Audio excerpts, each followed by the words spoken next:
570페이지고요. 그 다음에 프로그램은 2003이세요. 그래서 주식회사 낙동이라고 거기 570페이지 위에 써 있습니다. 그래서 연습하실 때 회사 이름 나오면 회사 이름 맞는지 꼭 확인을 하고 하셔야 돼요. 왜냐하면 간혹 가다가 엉뚱한 게 뜨거나 잘못될 때가 있어서. 그래서 요 위에 낙동 맞는지 보시고요. 그래서 지금은 그냥 맛보기로 한 번씩 하는 겁니다. 그리고 요거는 이제 남은 기간 동안에 계속 연습을 하셔야 되는 파트 중에 하나세요. 그래서 거기 570페이지 보시면 이제 대손세 공제 신고서라고 있습니다. 요것도 잘 나오는 것 중에 하나예요. 그래서 요거는 한 2, 3년에 한 번 정도. 그래서 대손의 뜻이 뭐라 그랬냐면 못 받는 돈이라 그랬죠. 그 다음에 세금, 공제는 차감. 그래서 대손세 공제신고서라는 거는 못 받는 돈에 대해서, 못 받은 세금에 대해서 뭐 해주겠다? 빼주겠다. 근데 왜 빼주냐면 저것 때문에 빼주는 거예요. 우리가 부가가치세는 간접세잖아요. 그래서 간접세는 내 돈으로 내는 거예요, 남의 돈으로 내는 거예요? 남의 돈으로. 근데 못 받았으면은 세금을 낼 수 없다라고 보는 겁니다. 그래서 못 받은 세금에 대해서 빼주는데, 여기에서 꼭 기억하셔야 되는 거, 가장 많이 나오면서 기본적인 건 확정 신고만 가능하고요. 그 다음에 10년 이내 하셔야 되고, 그다음에 어음이나 수표 발행하면 그 부도 발생하면, 발행이 아니고 부도 발생하면 6개월 경과해야 돼요. 그래서 6개월이 지난 이후부터 공제가 가능하다. 그거 봐두시고요.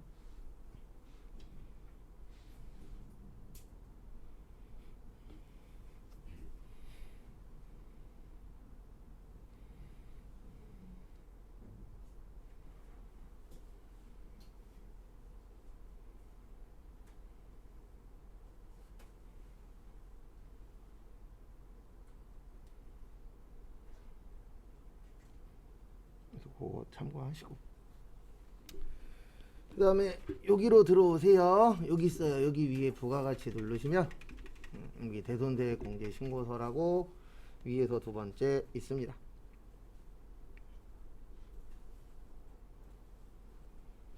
그래서 그거 눌러주시고요.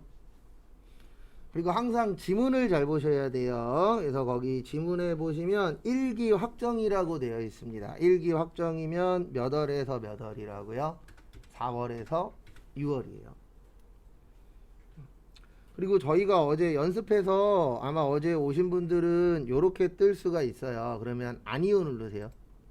얘 누르면은 어저께 등록한 게 뜨거든요. 그래서 한 번 더 등록 연습을 할 거니까 혹시 예 아니요 뜨시면은 아니요 누르십시오.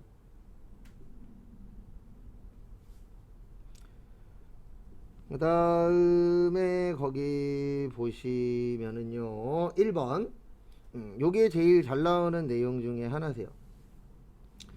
전년도 10월 10일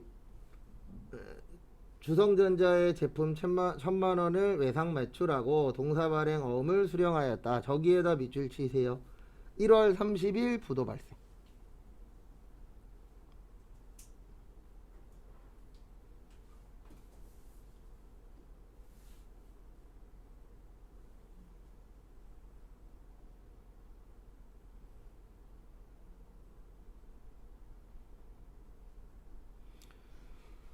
그래서 보시면 아까 제가 요거 잘 나온다 그랬죠. 부도 발생하면 몇 개월 경과해야 된다고요? 6개월. 그래서 거기 보시면 1월 30일 날 부도 발생했으면 여기에다가 몇 개월을 더해요? 6개월을 더해요. 그러면 7월 며칠이에요? 30일. 그래서 며칠부터 이거는 할 수가 있냐면 7월 31일부터 가능한 거예요. 왜냐면 6개월이 경과해야 된다 그랬잖아요. 그래서 6개월이 되는 날이 아니고 6개월이 된 그 다음 날부터 됩니다. 그래서 6개월 계산하면 7월 30 되잖아요. 그러면 그 다음 날이 며칠이에요? 7월 31일이에요. 그래서 7월 31일부터 가능합니다.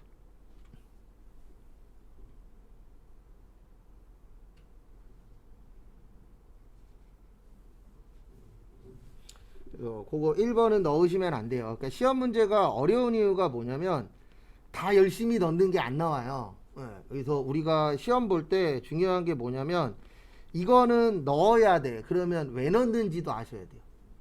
왜냐면 시험이기 때문에 무조건 다 넣어야 돼. 그러면은 참 좋을 텐데 뭐 어떤 건 넣고 어떤 건 안 넣고 요거를 구별하는 것도 시험 문제입니다. 그래서 요거 잘 나오니까 잘 봐두시고요.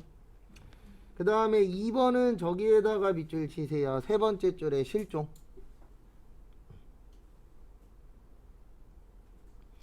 우리 실종되면 돈 받을 수 있어요? 없어요?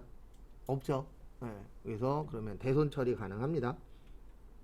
그 다음에 거기 마지막에 보시면 저당권 등이 설정되어 있지 아니하다. 요것도 중요해요. 왜냐면 저당권이라는 건 추후에라도 받을 수 있기 때문에 요런 게 설정되어 있으면 대손 처리를 못 받을 수도 있거든요. 그래서 요런 설정권 저당권이나 뭐 요런 것들이 없어야 됩니다. 그래서 입력하시는 방법은 여기 보시면 여기 들어오셨죠. 4월에서 6월 여기 당초 공급일이라고 있습니다. 그래서 전년도 6월 10일이에요. 그래서 2022년 6월 며칠이요? 10.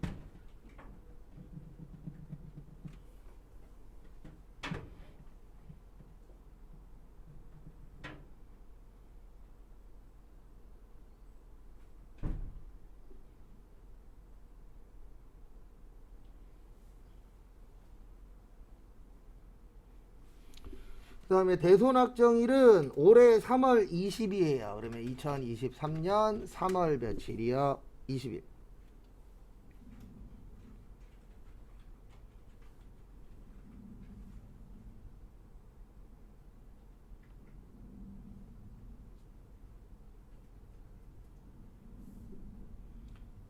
그 다음에 요거 이해하는 것도 중요하세요. 여기 보면은 110이라고 나와 있죠. 110이라고 나오면 무조건 부가세 포함이에요. 왜냐면 우리 부가가치세 별도면은 100이 나와야 되잖아요. 100분의 10. 그래서 110이라고 나오면 아 요거는 부가가치세 포함이구나 라고 이해하실 수 있으셔야 됩니다. 근데 거기 보시면 500이라고 되어 있죠. 그럼 부가세 포함이면 얼마죠? 550이죠. 요런 걸 입력할 줄도 아셔야 돼요. 그래서 등록하실 때 여기는 왜 포함이지? 여기는 별도지? 예, 그런 것도 잘 봐두세요. 그 다음에 여기 거래처에서는 모르겠으면 일단 F2 누르세요. 그리고 오작이라고 쳤더니 있어요? 없어요? 없어요. 없으면 수기로 치는 거예요. 그래서 오작 상회 직접 치시고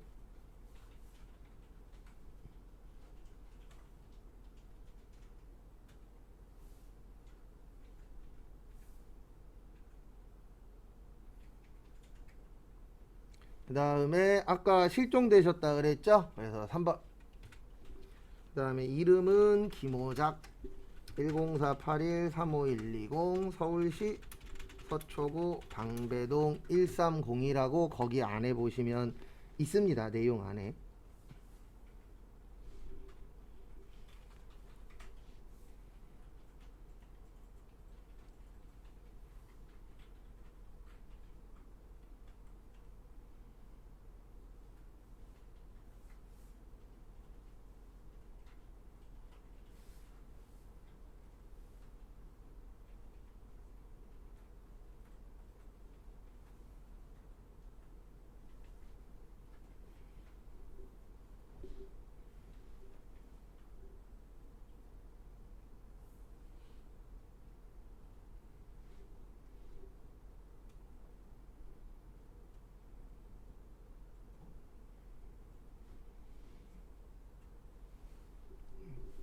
그렇게 치시면 되고요.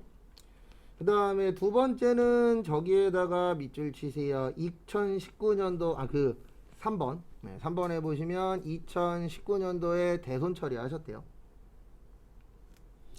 그 다음에 5월 4일날 회수하셨대요.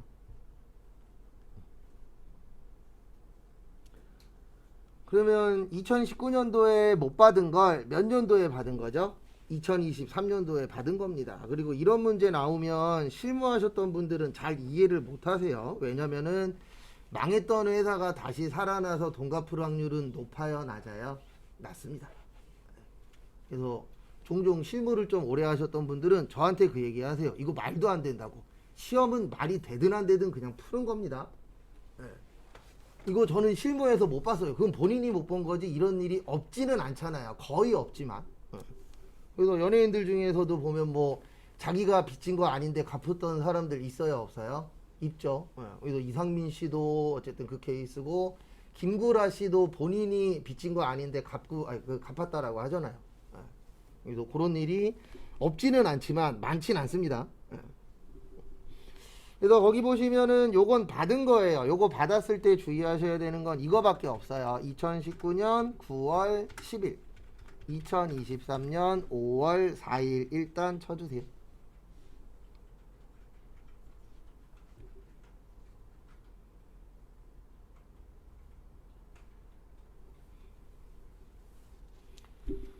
그래서 5월 4일까지 치시고 여기에서 키포인트는 이거예요. 돌려받으면 마이너스를 치셔야 돼요. 요게 키포인트입니다.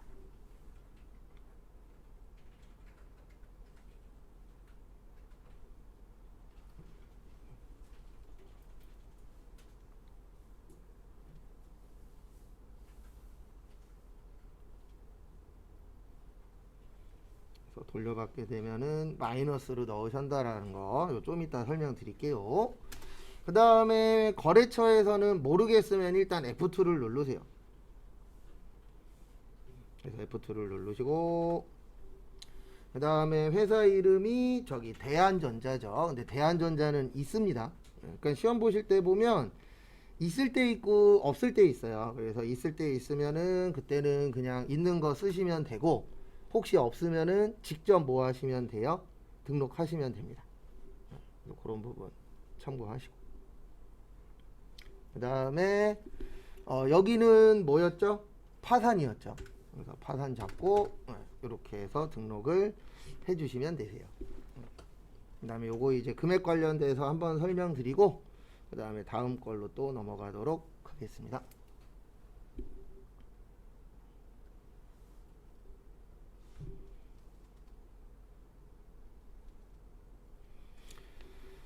그 다음에 보시면 요거 일단 잘 봐두셔야 되는 게 대손 발생했을 때는 플러스예요. 그러니까 대손 발생의 뜻이 뭐냐면 돈 받았다 못 받았다? 못 받았다. 근데 3번은 대손금을 뭐 했죠? 회수했어요. 그러면 이게 이제 왜 마이너스로 들어가야 되냐면 대손 발생했을 때는 세금을 안 내는 거거든요. 근데 그 돈을 다시 받았으면 뭐 내야 되죠? 세금을 내야 돼요. 그러면 여기 보시면은 아까 그 2번 문제는 50만원 못 받게 된 거잖아요.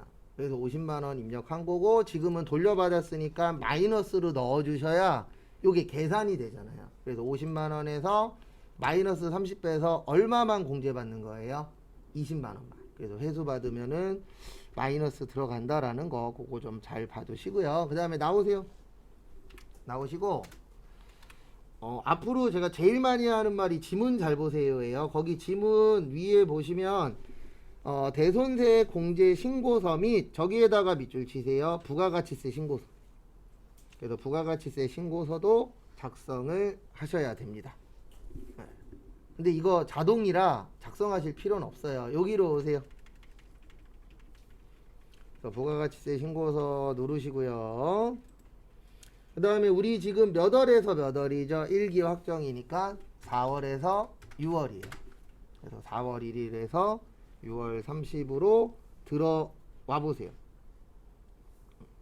그래서 들어오시면 여기에 마이너스 얼마라고 뜨죠? 20이라고 뜨죠. 이 마이너스 20 나오세요? 안 나오세요? 나오죠? 왜 마이너스인지 설명드릴게요. 제가 부가가치세 때 이거 많이 쓸 거예요. 왜냐하면 우리가 지금 이 부가가치세 신고서를 만드는 이유가 이거 구하려고 만드는 거잖아요. 얼마 낼 거냐. 그래서 매출세액에서 무슨 세액 뺀다고요? 매입세액을 빼요. 그러면 여기 보시면 여기 8번이죠. 대손이. 여기 보시면 8번은 매출이에요? 매입이에요?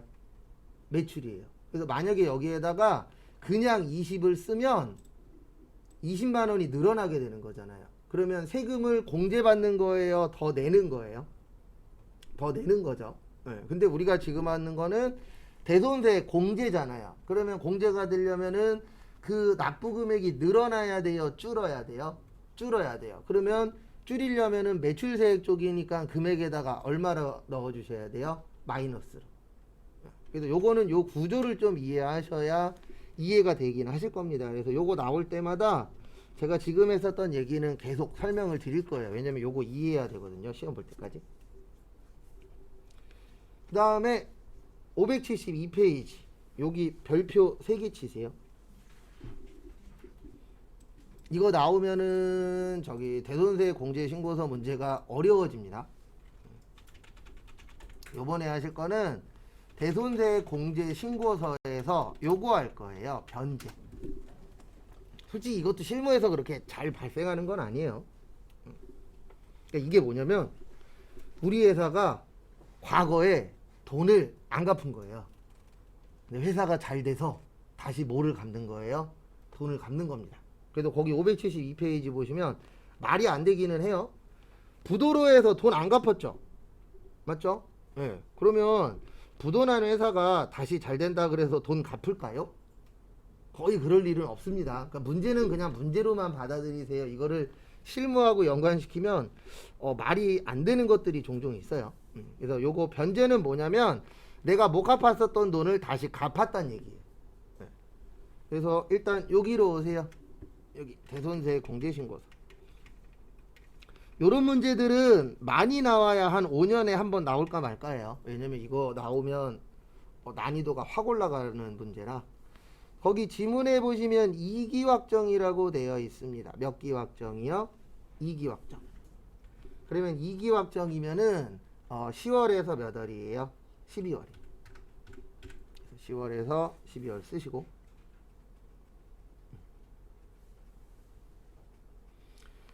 그 다음에 거기 교재에 보시면 2000X1년으로 되어 있는데 그냥 날짜는 우리가 임의로 할게요. 그래서 2021년 6월 30으로 넣을게요. 거기 날짜가 명확하게 안 나와 있어요. 그래서 그냥 임의로 1기 확정이라고만 되어 있거든요. 그래서 2021년 6월 30으로 그냥 하도록 하겠습니다. 시험 때는 정확하게 줘요. 그 다음에 대손 확정일은 10월 1일이래요. 그래서 2023년 10월 1일. 왜냐면 우리 지금 2023년이잖아요. 그 다음에 대손 금액은 얼마예요? 220. 아이고 잘못 넣었다. 여기가 아니에요. 죄송합니다. 이거 여기 눌러주세요. 죄송합니다. 변제로 가야 돼요. 변제라고 얘기해 놓고서 죄송합니다. 발생 쪽이 아니고 변제예요. 발생 쪽은 그냥 두세요. 상관없어요. 여기에다가 2021년 6월 30일. 그 다음에 변제는 10월 1일 날 했다 그랬죠. 그래서 2023년 10월 1일 변제 금액은 220. 그러니까 넣는 방식은 똑같은데 이제 발생하고 변제의 차이점은 알려드릴 겁니다. 그 다음에 거래처는 오셔서 F2 대한전자. 일단 여기까지 하세요. 대한전자까지.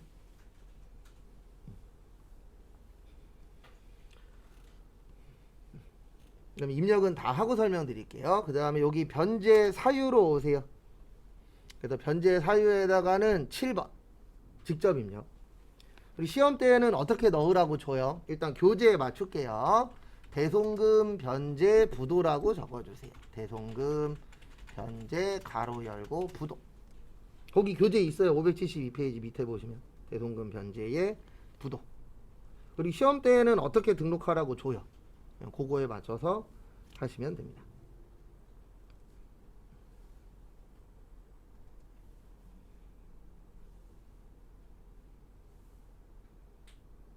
그리고 저희 시험은 발생이 잘 나오지 변제는 그렇게 잘 나오는 시험은 아니세요. 그래서 대손 발생하고 대손 변제는 이렇게 보시면 됩니다. 대손 발생은 매출세액을 못 받은 경우. 그래서 잠깐 570페이지 잠깐 봐보실래요?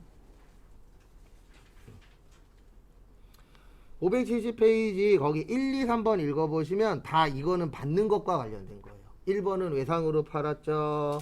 2번은 설비 팔았죠. 3번은 외상 매출금이죠. 그래서 이 발생은 매출하고 관련된 거예요.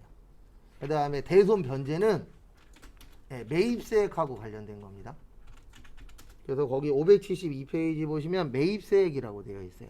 그러니까 변제라는 게 돈 갚는 거잖아요. 그러면 우리가 돈 갚으려면 뭔가를 사야 되죠. 그래서 대손 발생은 매출과 관련된 거고, 대손 변제는 뭐와 관련된 거예요? 매입과. 그래서 사는 것과 관련되면은 대손 변제. 예.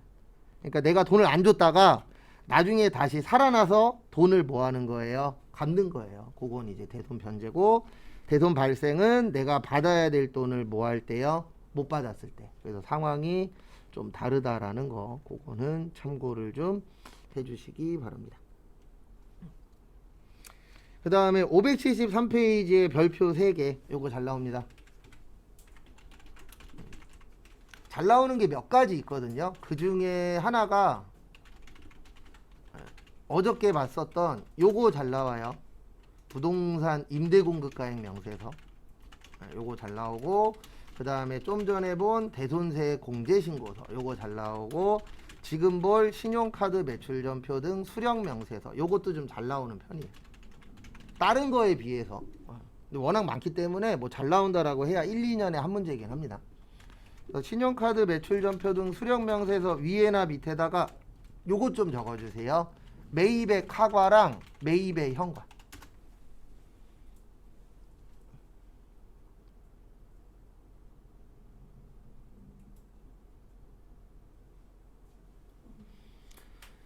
그래서 저희가 지금 하는 걸 뭐라 그러냐면 부속명세서라 그래요. 뭐라 그래요? 부속명세서. 이게 왜 필요하냐면은 만약에 우리가 매입의 카과로 얼마를 샀대, 그러니까 얼마치를 샀대 이런 거 있잖아요. 그러면 그냥 국가에다가 우리 1,000만 원어치 샀는데요. 그러면 국가가 인정 안 해줘요.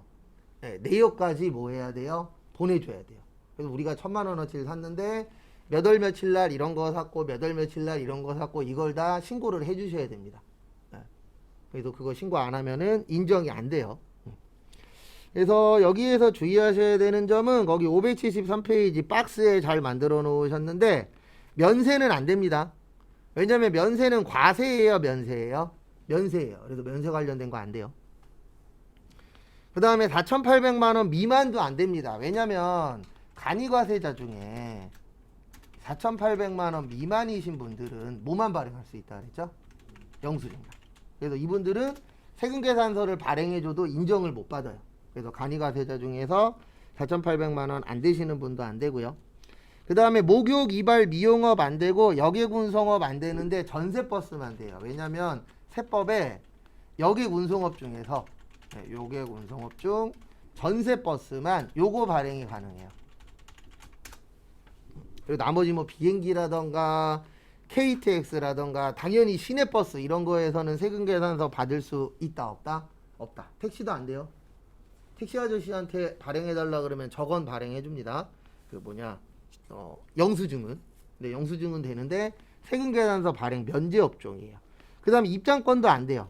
입장권도 뭐 놀이공원 가시거나 아니면 뭐 어디 뭐 박물관이나 아니면 뭐 이제 공연이나 이런 거 보러 가셔서 입장권 받는 경우 있잖아요. 그래 입장권 뒤로 넘기시면 뭐라고 써 있냐면은 부가가치세로 인정 못 받는다라고 써 있어요. 왜냐면 국가에서 대부분 이런 뭐냐 입장권 발급하는 데들은 회사보다는 일반 소비자들이 더 많이 간다라고 보기 때문에 세금계산서 발행 면제업종으로 되어 있어요.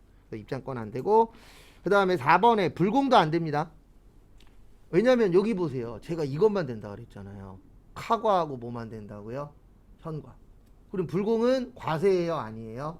아니죠. 그래서 과세 아닌 것들은 안 됩니다. 그 다음에 교재는 574페이지로 오세요. 그리고 지금부터 시간 많이는 못 드리고 2분 드릴 테니까 등록하라는 얘기가 아니에요. 거기 두리 슈퍼부터 구찌까지 보이세요? 거기 5개 중에서 왠지 카과나 현과일 것 같아. 그러면 동그라미. 이건 카과 현과 아니야. 그러면 뭐 하세요? X. 한번 해보세요. 2분 후에 같이 맞춰보고 그 다음에 등록하고 그 다음에 다음 걸로 넘어가도록 하겠습니다. 한번 보시면 일단 두리 슈퍼는 X예요. 왜 X냐면 저기에다 밑줄 치세요. 거래처. 우리 거래처한테 주면 뭐죠? 네, 접대비죠. 그래서 접대비 안 됩니다. 일동상회 돼요. 그 다음에 알파문고 안 돼요. 왜 안 되냐면 거기 밑에 보시면 뭐라고 써 있냐면은 영수증 발급 대상이라고 써 있을 거예요. 표 밑에. 맞죠? 영수증 발급 대상 보이세요? 네. 영수증 발급 대상은 세금계산서 발행할 수 있다 없다? 없다. 그래서 과세로 인정이 안 돼요. 네. 그래서 4,800만 원 넘으셔야만 가능합니다. 그 다음에 왕궁호텔 돼요. 왜냐면 특별한 거 없잖아요. 그냥 뭐 출장 간 건데요. 뭐. 구찌 안 돼요. 왜 안 되냐면 거기 마지막에 저기에다 밑줄 치세요. 세금계산서. 어저껜가도 설명을 드렸는데 우리 세금계산서랑 신용카드랑 겹치면 누가 이긴다고요? 네, 세금계산서가 이겨요. 그러면은 이거는 카과가 아니라 과세가 돼요. 여기는 카과하고 현과만 넣는 데라 그랬잖아요. 근데 마지막은 카가 현과가 아니고 뭘로 처리를 해야 돼요? 과세로. 그래서 안 됩니다. 그다음에 안 되는 거 한 번 더 설명드리고 그 다음에 등록 한번 해볼게요. 그래서 거기 보시면 두리 슈퍼가 안 되는 이유는 거래처니까 접대비잖아요. 접대비는 불공이라 안 되고. 그 다음에 5알파가 안 되는 이유는 간이과세자인데 간이과세자는 4,800 넘느냐 안 넘느냐가 중요해요. 그래서 4,800이 안 되니까 이분은 신용카드로 발행을 하더라도 신용카드 긁을 수는 있어요. 간이과세자한테도 신용카드를 긁을 수 있지만 이분들이 주시는 신용카드는 영수증 처리밖에 안 돼요. 그래서 카과 현과로 가는 게 아니고 요거는 일반 전표에다 넣어야 돼요. 왜냐면 부가가치세 인정을 못 받습니다. 간이과세자분들이 발행하는 건. 그래서 간이과세 대부분 회사들은 간이과세자하고 거래를 안 하려고 그래요. 왜냐면 간이과세자는 영수증 처리밖에 못 하잖아요. 근데 회사 입장에서는 세금을 줄여야 되기 때문에 그래서 작은 곳하고는 잘 거래를 안 하려고 합니다. 그 다음에 구치가 안 되는 이유는 뭐 발행해서요? 세금계산서. 그래서 세금계산서 발행하면은 카과 현과가 아니고 그냥 과세가 돼버리는 겁니다. 그 다음에 여기로 오세요. 요거 이제 나오시고 나올 때는 항상 얘 누르십시오. 여기 있어요. 수령명세서. 그래서 신용카드 등 신용카드 매출전표 등 수령명세서 클릭하시고 그 다음에 거기 지문에 보시면 일기예정이래요. 우리 일기예정 몇 월에서 몇 월이죠? 1월에서 3월. 그 다음에 일동상에는 넣어도 된다 그랬죠? 네, 1월 2023년 아니다. 연은 안 쳐도 돼요. 죄송합니다. 1월 며칠이요? 20일. 여기 써있죠. 월일이라고. 그 다음에 지금 이 문제는 카드로 사셨대요. 예, 근데 일반적으로 여기에 지금 그 내용이 빠져 있네. 일반적으로 시험 볼 때 별 얘기 없거나 아니면 법인카드라고 나오면 3번이에요. 사업용 카드. 예, 우리가 사업용 카드를 무슨 카드라 그래요?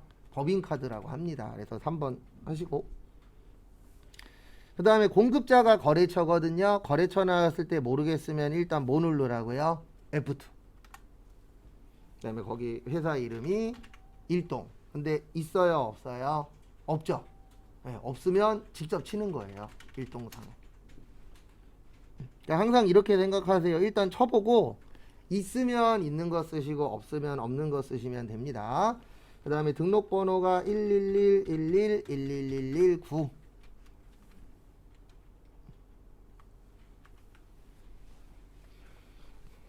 불편하게 만들었네. 시험 때는 있어요. 네, 시험 때는 다 있습니다. 카드 회원 번호도 F2 누르면 원래 떠야 되는데 요거 만드신 분은 안 넣어놨어요. 그러면 1234-5689-5114-8512를 직접 쳐야 돼요. 그러니까 항상 시험 볼 때는 있어요. 네, 지금까지 시험에서는 99% 있었습니다. 그래서 있으면은 있는 거 활용하시고 없으면 뭐 하라고요? 치세요. 그래서 일단 여기까지 치세요. 그리고 저기 카드 번호하고 계좌번호 넣으실 때는 꼭 마이너스까지 치셔야 돼요. 그래서 1234 마이너스 5689 마이너스 5124 그 다음에 8512까지 일단 치십시오.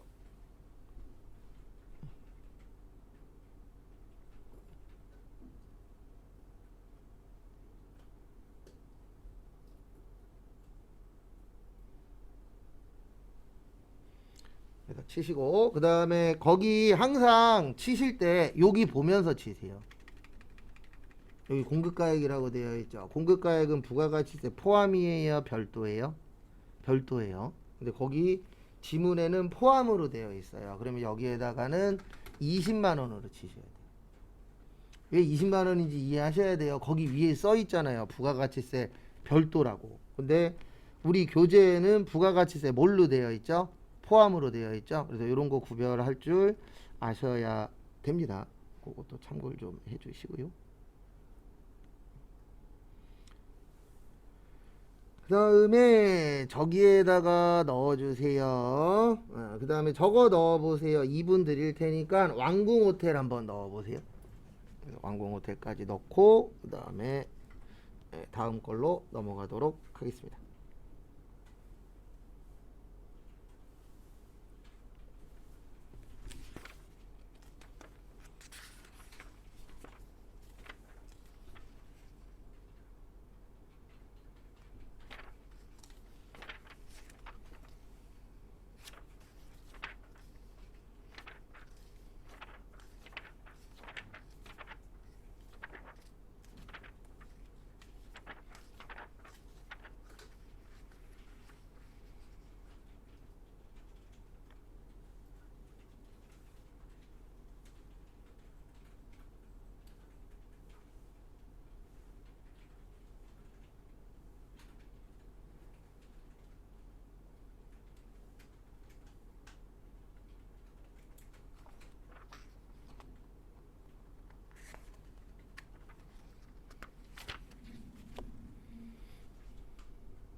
등록은 이렇게 하시면 되죠. 2월 20날 요것도 사업 그 다음에 왕궁도 없네요.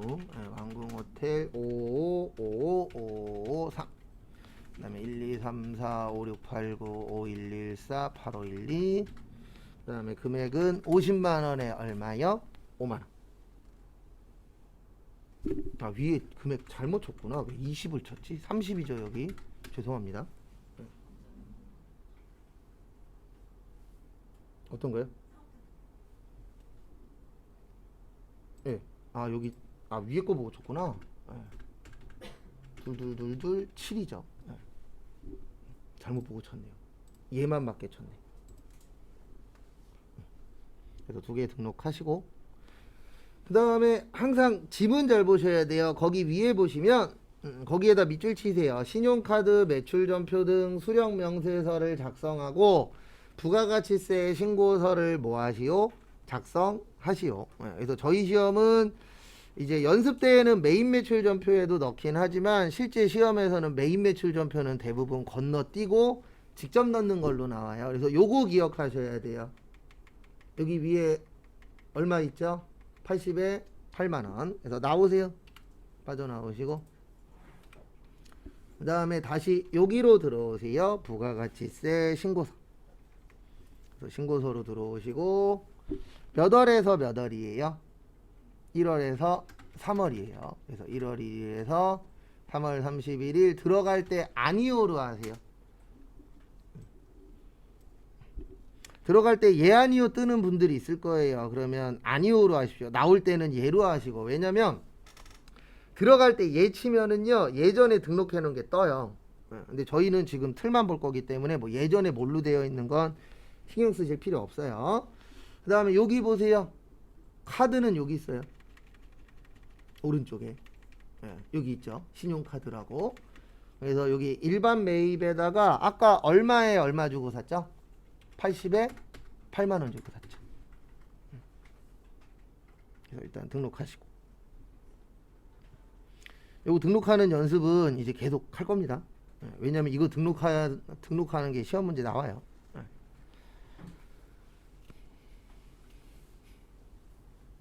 그래서 여기 41번하고 42번이 카드 넣는 데예요. 신용카드나 현금영수증. 이쪽은 여기 써 있잖아요. 신용카드라고. 그래서 41번하고 42번은 뭐 넣는 공간이라고요? 카드 관련된 거. 그래서 그것도 좀 봐두시고. 그 다음에 교재는 578페이지로 오세요. 요거는 이제 빠져나오시고요. 그리고 앞에 보십시오. 어저께 쪽지 시험 본 건데 우리 의제 매입세액이라고 있었었죠? 그래서 578페이지가 의제 매입세액입니다. 네.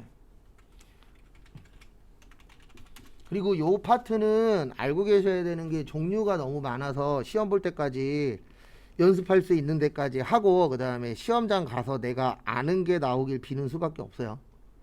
저도 이거는 뭐 몇 달을 준비한다 그래서 다 맞춘다 이거 장담을 못해요. 뭐가 어떻게 나올런지 아무도 모르니까. 내용은 너무 많고 그렇다 그래서 뭐 20년 전까지 풀 수도 없잖아요. 아주 옛날 것까지. 그래서 요 파트 자체는 약간 시험 운이 좀 있어야 돼요. 우리 외울 때 이렇게 외우라 그랬죠. 의제 매입세액은 살 때는 원재료를 사는데 꼭 면제만 됩니다. 그 다음에 가공해서 팔 때는 과세. 근데 왜 면세만 되냐면 이거 안 되는 걸 대게 해주는 거잖아요. 의제라는 건 가짜를 진짜로 인정을 하는 겁니다. 그래서 안 되는 거를 대게 해주는 거기 때문에 요 매입 면세의 원재료만 가능해요. 그리고 다 해줄 수는 없잖아요. 안 되는 걸 대게 해주는 거니까. 그래서 뭐만 인정을 해주겠다? 원재료만.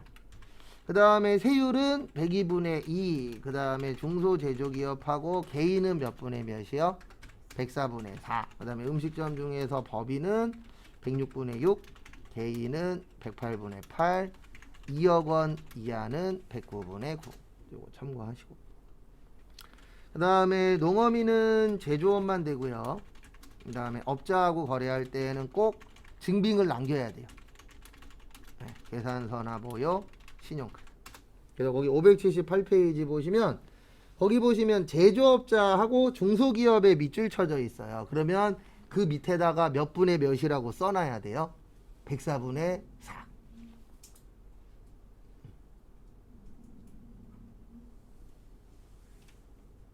104분의 4가 일단 기억이 나셔야 되고요. 그 다음에 거기 밑에 보시면 뭐 1기 의제 매입세액과 관련된 거 있고 1기 예정신고시 뭐 500만원에 192,307원 그렇게 이제 되어 있고요. 거기 밑에 보면은 박스에 4월 1일부터 6월 12일까지 있습니다. 1분 드릴 테니까 등록해도 될 것 같으면 동그라미, 요거는 넣으면 안 될 것 같아 그러면 뭐요? X 한번 해보세요.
그 다음에 앞에 보세요. 거기 보면은 한세는 돼요. 왜냐면 특별한 거 없잖아요. 계산서고. 영일은 안 돼요. 왜 안 되냐면 아까 제가 업자하고 거래할 때는 계산서나 뭐요? 신용카드. 그리고 제가 신용카드라고 쓰면 이거 포함이에요. 제가 별도로 안 써드려도 현금영수증 포함입니다. 근데 영일은 안 돼요. 왜 안 된다고요? 일반 영수증이잖아요. 업자하고 거래할 때는 계산서. 그 다음에 상일도 안 돼요. 상일은 왜 안 되냐면 여기 보세요. 우리 의제 매입세 갈 때 살 때 뭐여야 된다 그랬죠?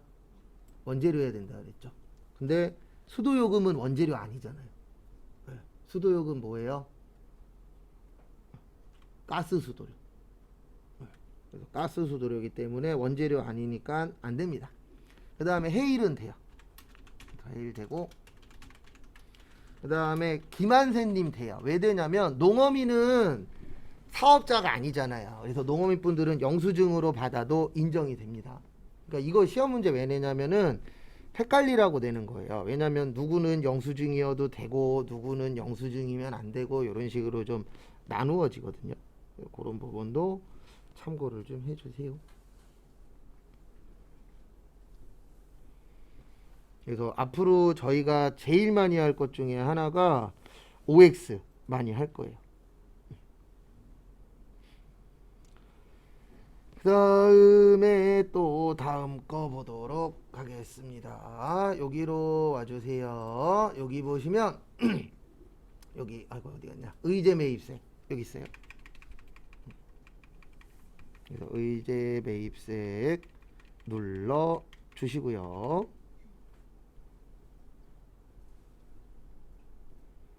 그래서 누르시고. 그 다음에 거기 지문에 보시면 이거 4월에서 6월이죠. 그러면 1기 뭐예요? 확정이죠. 그래서 몇 월에서 몇 월이요? 4월에서 6월 치시고.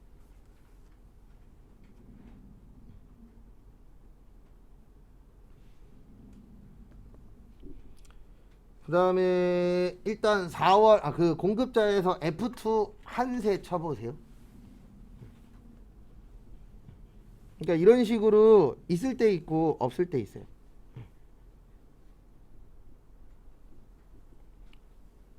그래서 지금은 있죠. 그래서 한세 치시고, 그 다음에 취득일자는 2023년 4월 며칠이요? 1일. 그래도 여기 나오잖아요. 계산서, 신용카드 등이에요. 왜냐면 신용카드에 현금영수증도 되니까. 그 다음에 농어민 이렇게 이제 세 가지가 가능하다라고 나오는 겁니다. 그래서 계산서니까 몇 번이에요? 1번. 그 다음에 물품명에는 축산물, 그리고 수량 10개, 매입가액 330, 공제율 104분의 4까지 치세요.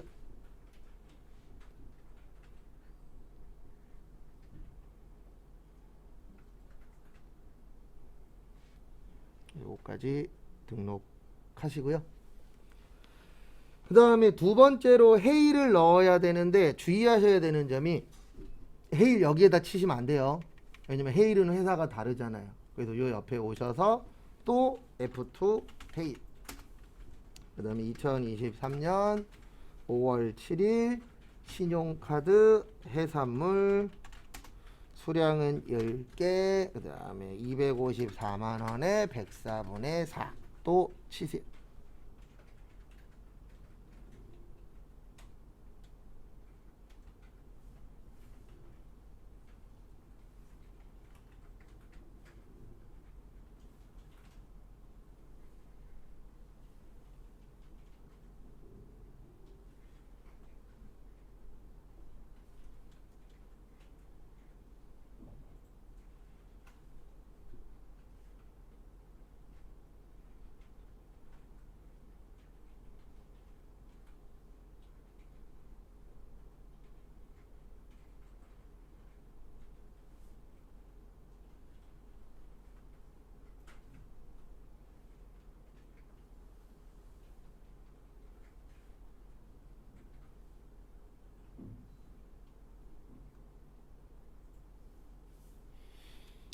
그 다음에 거기 김한세니까지 입력하세요. 근데 김한세가 없어요.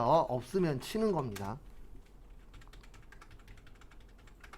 항상 있으면 있는 거 활용하시고 없으면 치시면 돼요. 그래서 거기 김한세님까지 넣어보세요.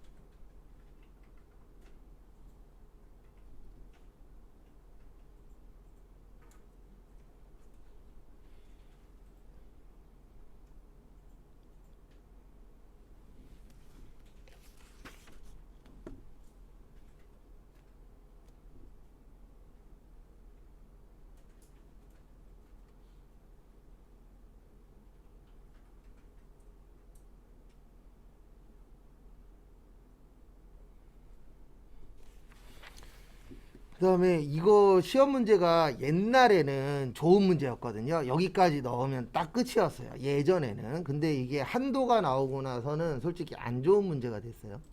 그래서 예전에는 이거 나오면 좋습니다 이렇게 설명드렸는데 지금은 별로 안 좋습니다. 왜냐면 이거 어려워요. 밑에가. 여기 밑에가 한도 계산하셔야 돼요. 그래서 여기 밑에 보시면 예정분이라고 있을 겁니다. 그리고 거기 보시면 예정신고에 1500이라고 거기 578페이지 위에 있어요. 왜냐면 이게 그 매출액에 대해서 한도 계산을 해야 되거든요. 그래서 예정분에 1500 치시고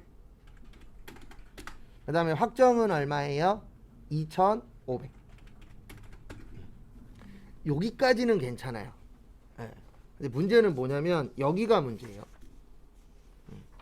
여기 지금 단기 매입액 얼마라고 되어 계세요? 700이라고 되어 있죠. 여기 1200으로 고치세요. 그 다음에 왜 고치는지는 설명드릴게요. 이거 어려워요. 여기 때문에 많이 틀려요. 요거 때문에. 근데 왜 저것 때문에 많이 틀리냐면 앞에 보세요. 우리 단기 그러면 올해라 그랬었죠. 근데 이게 다른 게 하나 있어요. 재무회계하고 원가회계하고 소득세에서는 1년이거든요. 근데 우리 지금 뭐 하고 있죠? 부가가치세 하고 있죠. 부가가치세는 6개월이에요. 그래서 우리 1기, 2기 이렇게 나누잖아요. 부가가치세에서. 그래서 단기 그러면은 1기면 1기, 2기면 2기 요것만 얘기하는 거기 때문에 이게 어떤 내용이냐에 따라서 보는 기간 자체가 달라요. 근데 우리는 부가가치세만 달라요. 나머지는 다 단기 그러면 1년짜리인데 요 부가가치세만 6개월짜리입니다. 그래서 아까 여기에 700 나왔었죠. 그 700이 우리가 지금 넣은 게 700이었어요. 4월부터 6월 거. 거기 보시면은 4월 1일 날 330, 5월 7일 날 254, 6월 10일 날 116 있죠? 이거 다 더하면 700 나와요. 근데 문제는 뭐냐면 요건 3개월치잖아요. 그래서 거기 2번에 보시면 예정 때 500만 원어치 했대요. 거기 보이세요? 그러면 우리 500에다가 700 더하면 얼마죠? 1200이죠? 그래서 여기에다가 1200을 넣어 주셔야 돼요. 그 다음에 해야 될 게 하나 더 있어요. 여기 밑에 보시면 이미 공제받은 예정신고분이라고 있습니다. 거기 보시면은 2번에 동그라미 2번 보시면 예정신고 때 얼마 하셨대요? 192,307원을 요 밑에다 치셔야 돼요. 여기에다 치는 거예요. 여기 밑에 예정신고분이라고 있어요. 그래서 요거까지 설명드리고 그 다음에 부가가치세 신고서 확인하고 그 다음에 쉬었다가 다음 거 볼 겁니다.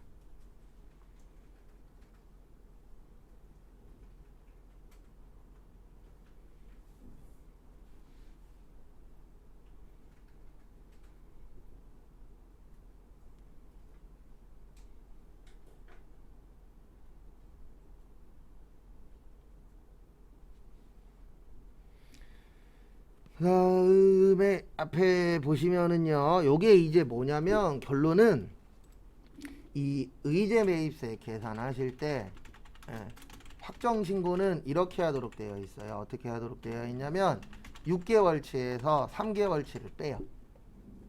그리고 우리 확정 신고는 몇 개월치 계산하는 거죠?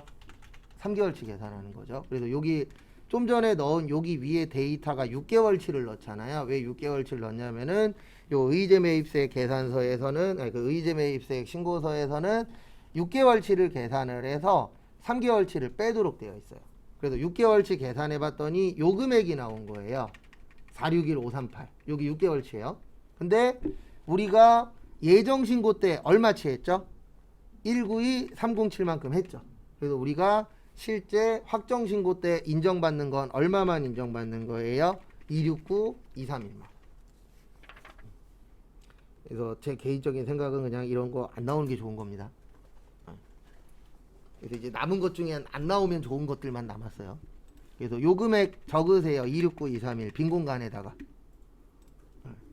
아까 우리가 700만 원 넣었었죠. 그래서 700만 원에 269 얼마요? 231.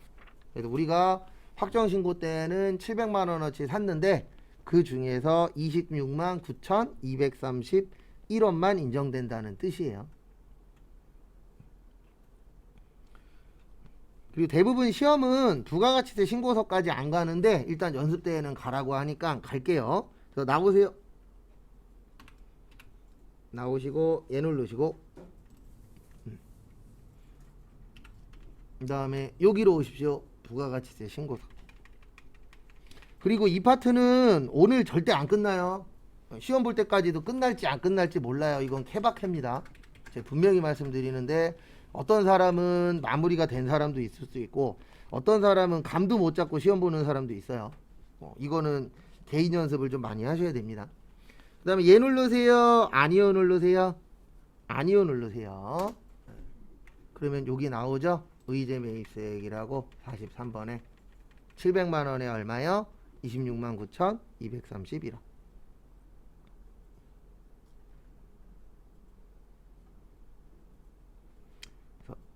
참고하시고 그리고 하나만 더 설명하고 쉬었다가 다음 거 볼게요. 거기 580페이지 잠깐 봐주세요.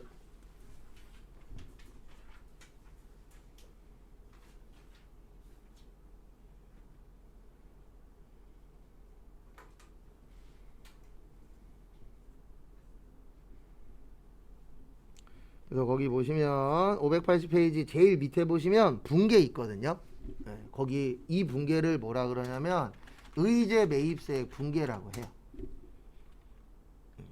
이런 분계는 쉽진 않습니다. 왜냐면 저희가 볼 일이 시험 볼 때까지 한 번 내지 두 번밖에 없어요. 워낙 안 되는 내용이라 그래서 제가 어렵다 그러면 둘 중에 하나예요. 없어서 어렵거나 아니면 내용이 어렵거나. 근데 이거는 없어서 어려워요. 일단 분계는 이렇게 됩니다. 부가세 대급금에 대변의 원재료 적요 8번 타개정 대체.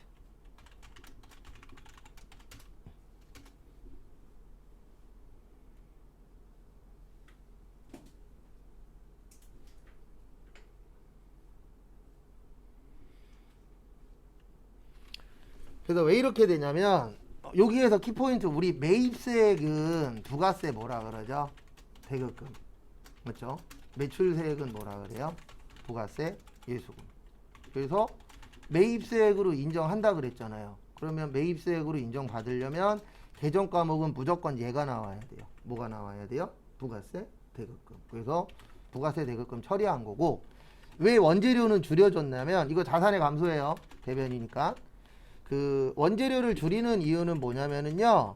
이 의제 매입세액이라는 건 안 되는 걸 되게 해주는 거잖아요. 그래서 우리가 의제 매입세액이 되려면 꼭 원재료만 된다 그랬습니다. 그래서 이게 내용이 뭐냐면 원재료 금액 중에 일부를 세금으로 인정을 해주겠다는 거예요. 근데 우리가 타개정 대체는 이때만 쓴다 그랬죠. 무슨 자산이요? 재고 자산을 팔았을 때 팔지 않고 딴 데 썼을 때 팔지 않고 딴 데 썼을 때. 그래서 지금 원래 원재료는 만들어서 물건을 팔아야 되죠. 근데 만들어서 물건을 팔았어요? 부가세로 썼어요? 부가세로 썼죠? 그러면 안 팔았으니까 요때는 뭐가 붙어야 된다고요? 타개정 대체가 붙어야 돼요.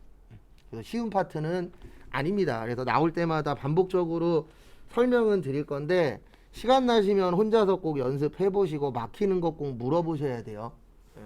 저는 막히는 걸 뚫어 드리는 사람이지 처음부터 다 이해가 안 됩니다. 저도 요런 거 이해하는 데는 시간이 좀 걸리긴 했었어요. 초반에. 그래서 요런 거는 안 나오는 게 도와주는 겁니다.